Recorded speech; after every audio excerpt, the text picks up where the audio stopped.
शाबाश।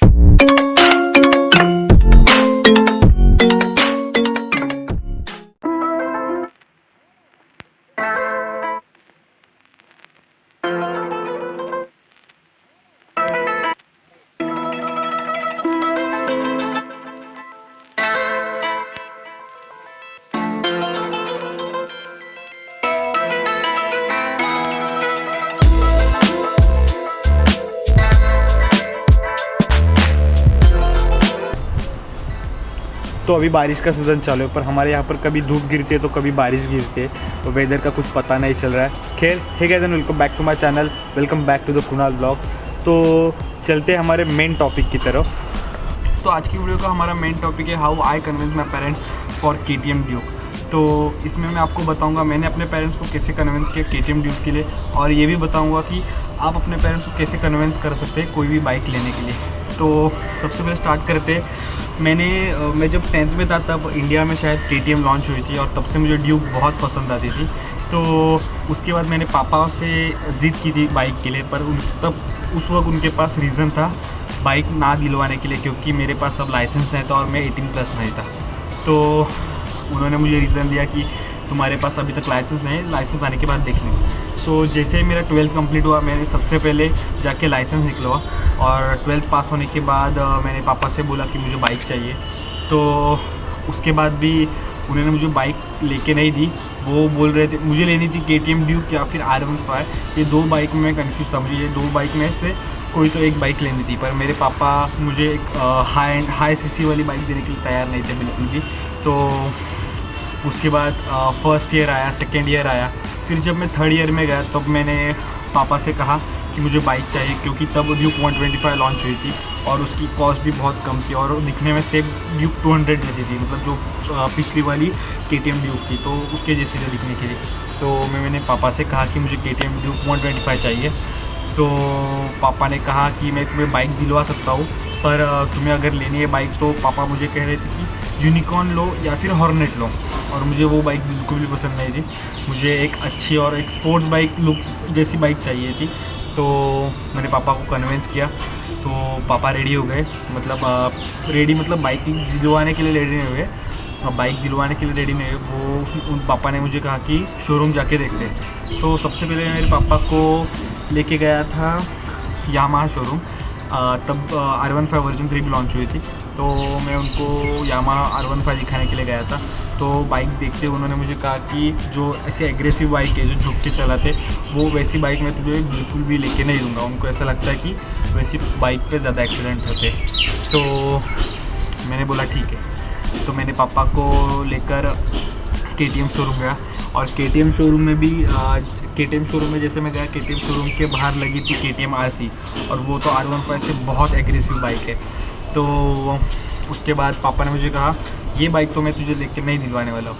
तो मैंने कहा कि अंदर जाके देखते हैं, और अंदर मैंने पापा को ड्यूक दिखाई, और ड्यूक पापा को इतनी पसंद है, पर R15 और RC से अच्छी लगी मेरे पापा को। तो मैंने उसका टेस्ट राइड वगैरह लिया, पापा को पीछे बिठाया।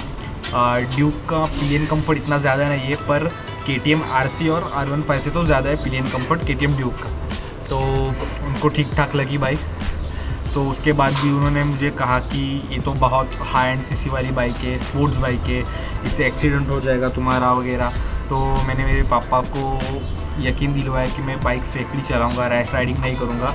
अगर मुझे कहीं पर प्लेन रोड मिल रहा है तभी थोड़ी बहुत बाइक भगा लूँगा, और हेलमेट पहनूंगा। और मैंने पापा को एक और ये रीज़न दिया था कि मुझे यूट्यूब पे मोटो व्लॉग बनाना है, हेलमेट पे कैमरा वगैरह लगा के मैंने पापा को बताया था।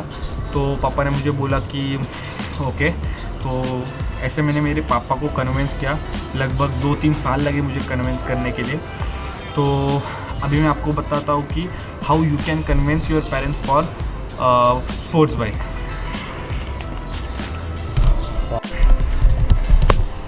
और हाँ, आप लोग सोच रहे होंगे कि ये मैंने गले में क्या पहना है। मैंने बाल काटे थे बीच में, पर फिर भी ना बाल थोड़े बहुत इधर उधर चले जाते हैं, करना गुस्से में इधर उधर निकल जाता हूँ।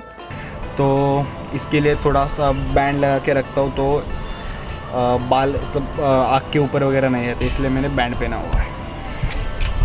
बढ़ते हैं अब हमारे सेकेंड टॉपिक के ऊपर, how you can convince your parents for a sports bike. देखो अभी दो कैटेगरी होते हैं, एक जिनका बजट नहीं होता, मतलब जिनकी फैमिली की कंडीशन इतनी अच्छी नहीं होती कि वो अपने बच्चों को बाइक दिलवा सके, और सेकेंड जिनके पास पैसा बहुत होता है वो अपने बेटों को कार लेके दे सकते हैं, पर उनको वो बाइक नहीं दिलवा सकते बिकॉज ऑफ द सेफ्टी, क्योंकि वो इकलौते होते हैं, ऐसा कुछ सीन होता है। तो मैं आपको बताता हूँ अभी कि फर्स्ट सीन में अगर आपकी फैमिली कंडीशन अच्छी नहीं है तो आप क्या कर सकते हैं। देखो फैमिली को ज़्यादा प्रेशर मत करो बाइक दिलवाने के लिए, एक दो बार कह के देखो, अगर वो दिलवा रहे तो ठीक है, नहीं दिलवाए तो ज़्यादा प्रेशर मत करो, खुद से मेहनत करके खुद के पैसे से ले लो, ये मैं आपको सजेशन दूँगा। और सेकेंड जो मेरा ओपिनियन है, जिनके पास पैसा है पर वो बाइक दिलवाने के लिए रेडी नहीं है, वो कार दिलवा रहे हैं अपने बेटों को पर बाइक दिलवाने के लिए रेडी नहीं, क्योंकि उनको लगता है कि धूप आ गई।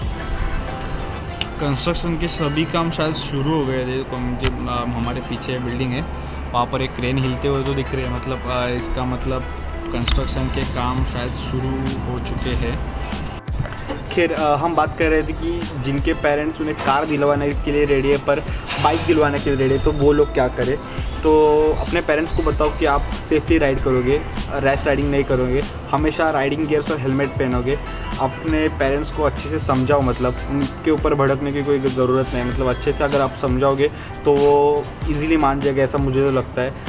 क्योंकि मैंने भी अपने मेरे पेरेंट्स को अच्छे से समझाया था। तो पेरेंट्स को बताइए कि हम अच्छे से राइड करेंगे, अच्छी चीज़ के लिए बाइक का यूज़ करेंगे, रेसिंग वगैरह नहीं करेंगे, रैश राइडिंग नहीं करेंगे, हमेशा हेलमेट पहनेंगे।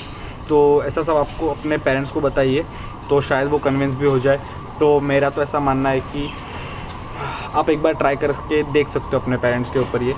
तो बस यही था आज के ब्लॉग में।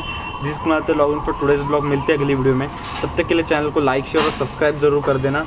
और हाँ, अगर वीडियो पसंद नहीं आई तो डिसलाइक भी कर सकते हो। Bye bye.